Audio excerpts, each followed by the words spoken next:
Okay, so Okay, my name is Hank Shapiro, and I was born in this apartment building right across the street here in Dover, right? in Dover, New Jersey, 1920, September the 13th. And we lived, there's 4 apartments in that house, and they're what we called railroad apartments, where the living room was in the front and the kitchen was all the way in the back, and as was the bathroom, so that you had to walk through every room in order to get from front to the back of the apartment. And we lived upstairs on the 2nd floor. On which side? On the left-hand side as we're facing the building. And who was the we? Tell us about that. Well, my mother and father, of course. They were? And I and my brother, Saul. So your brother's name was Saul? And my father was Israel, although he called himself Irving, and my mother was Ida.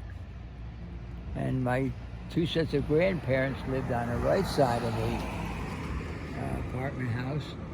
On the lower level was my mother's parents, Reuben and Rose, excuse me, Fogelson. Yep. And my father's parents lived upstairs on the same side. That was Anna and, well, some people call them Abraham, some whatever, but he was the rabbi in Dover at the time. He was the rabbi. Yeah. And how did they come to be here, these guys? Well, his family. I'm not sure how they got to be here. I mean, where did they come from? They came from Russia and lived in New York for quite a while. And I have no idea. I do believe that my mother's parents came to Dover first. That's Fogelson's. Mm-hmm. And I think I have a feeling that they were instrumental in getting my father's parents to come here. Okay. And it was a well-constructed house. We had never had any problems of any kind.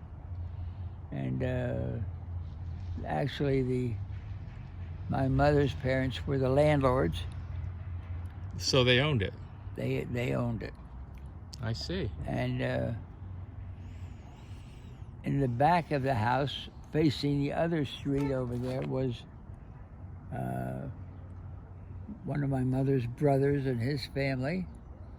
And on this gray house over here, next to it, that double house, on the right side of that place was my father's brother Abe with his family, his wife Lillian, and their children were raised in that particular place. I don't know if we mentioned, but this is Belmont Avenue in Dover, right? That's right. Yep. Okay. 49 Belmont Avenue. In this house over here, the blue house, that was a family, being as what my parents were my grandparents particularly, were very strict observers of all the kosher rules about and the strict Orthodox rules of what to do and not to do on a Sabbath. The people that lived there used to come over and light the fire in the stove on Friday nights and Saturdays to warm up the dinners. That was a standard rule and procedure. They were lovely people, and knew a lot of them for a long, long time. Do you remember their names, or no? Right now, I don't. Okay. But, and then farther up, the next house was Italian families. The next house is the yellow house? The yellow house, that was Campoli's. Campoli? Campoli. And then the big house on the corner was built by an Italian family, but that eventually became the first funeral parlor for the family that has the big one up on Route 10 right now. Tuttle. Tuttle. The Tuttle family. That was the Tuttle Yeah. family Total funeral home, but it was originally built as a house. as a house for an Italian family. Cleffi, for Cleffi. The Cleffi family. Oh yeah, sure. Yeah, that there's still a lot of Cleffis around. Yeah, Okay. Anybody else live on this street that you remember? yeah. Going down past where my Uncle Abe lived, the next house was a Greek family called the Contours, C-O-N-T-O-R, I believe was the correct spelling. That's the gray house with the white porch Trim, there Yeah. and white trim. And Mr. Contour was of Greek heritage and very strict man for his children. Oh yeah. He had two boys, and he was determined they were going to be excellent musicians, and they were, because when they got out of school, the first thing you had to do was practice.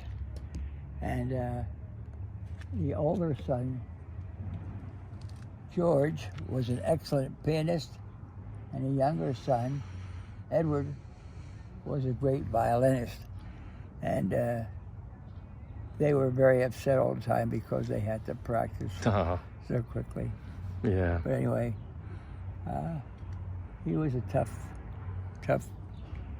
So you had a couple of musicians on this street then. You Yeah. had those two and you had yourself. And my Uncle Abe's